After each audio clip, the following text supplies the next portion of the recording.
it going? Alright. So I've always wanted to be in kids' lives in some way. I grew up with the desire to be a teacher. I want to instill creativity and to keep imagination alive. I think that it is important to have those in your life, especially as you get older. I want kids to know that there are multiple ways to do things and that that's okay. I think that sometimes we get hung up on this is the right way, this is how you do it, this is the tradition, but that's not always the case and that's not going to work for everybody. And I really want kids to know and understand that it's okay to figure out something and get to the same place as somebody else a different way.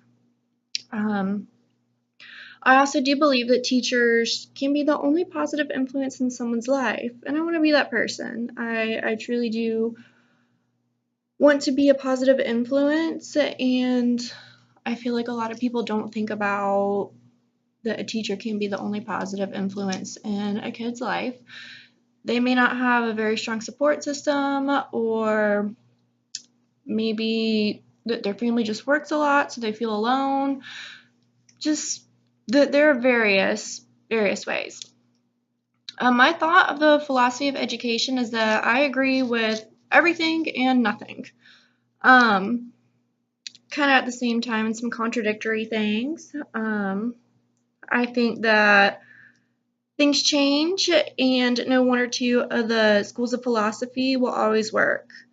Just for some examples, I believe that behaviorism is practical, and it helps the teacher get things done so that students can learn basic skills that are needed.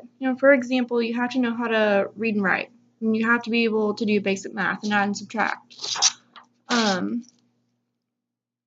And that can be also combined with essentialism and perennialism. Saying that the curriculum should be the same for everyone and to make sure that everyone is able to get the same education. However, some students may have other or extra needs, interests, desires, and they should also be able to learn those as well. I apologize. If they want to learn these things, they should be able to. And this can come from progressivism. An example that I can think of is in high school, and when they used to have the either vocation classes or college prep. Now, I personally don't have a desire to learn electrical work, but people who do have that desire and realize that college isn't for them should be able to take that route and be able to do that without having to learn electrical work also. I think that this is how you grow.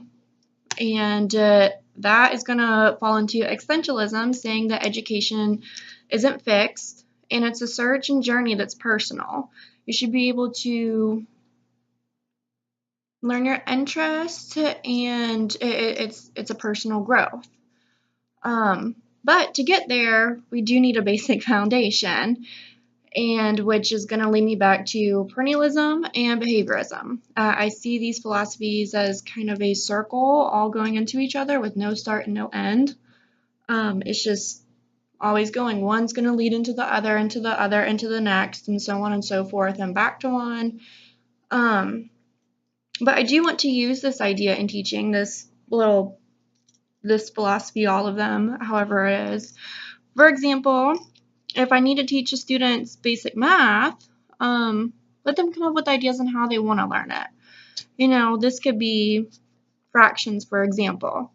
But if some students want to learn it by basketball and other students want to learn it by baking, then I want to find a way to incorporate that into each other so that I can still get things so that students will still understand what they need to in the basic concrete material.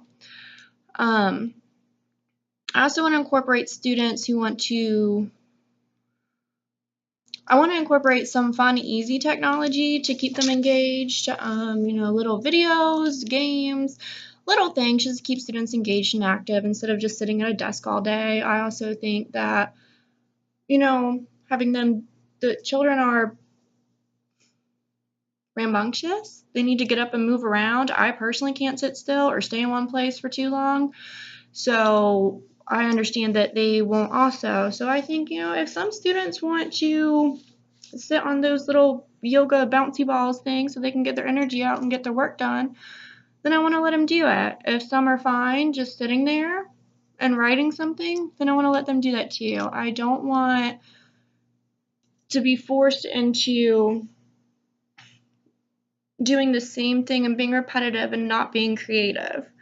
I want my students to, I want their needs met by other ways as well. And what I mean by that is that they need to learn certain things. That's just a given. You need to learn how to read and write and do basic math. But if they have other needs, I want to help them meet those just in some way. Yeah.